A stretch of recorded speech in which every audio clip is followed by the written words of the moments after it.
toka.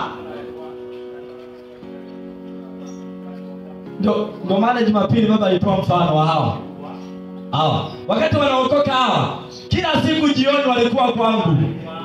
Yaani wanapotoka tu shule utawaona wapo nyumbani. Bwana Yesu asifiwe. Nilifanya hivyo kwa sababu gani? Nilifanya hivi ili wasitembee kwenye makundi ambayo kabla hawajaokoka walikuwa nayo. Nikawaambia kila siku jioni, kama hamna kazi nyumbani, njoni ofisini kwangu. Na kweli kila siku jioni wapo nyumbani kwangu. Leo hii hawana hayo maisha ya watu ambao wao hawajaokoka. Na kama labda wakiwa nao labda ni shuleni, lakini huku mtaani never. Kiingereza hicho. Bwana Yesu asifiwe.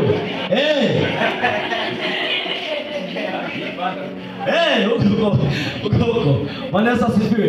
Leo hawana, na ndio maana naona wako tofauti. Mwanzo wao na sasa hivi ni tofauti. Sasa kwa nini wewe bado unaishi huko? Hebu toka na wewe, mwana wa Mungu. Chomoka huko. Wewe sio wa huko. Wewe levo zako ni zingine. Haleluya. Neno, hata majina ambayo tunaitoka wakati mwingine yanafunga. Toka. Ndio maana Jumapili baba alitoa mfano wa hawa. Wakati wanaokoka hawa, kila siku jioni walikuwa kwangu. Yaani wanapotoka tu shule utawaona wapo nyumbani. Bwana Yesu asifiwe. Nilifanya hivyo kwa sababu gani? Nilifanya hivi ili wasitembee kwenye makundi ambayo kabla hawajaokoka walikuwa nayo. Nikawaambia kila siku jioni, kama hamna kazi nyumbani, njoni ofisini kwangu.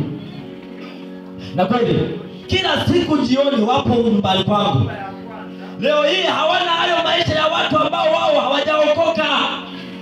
Na kama labda wakiwa nao labda ni shuleni, lakini huku mtaani never. Kiingereza hicho. Bwana Yesu asifiwe.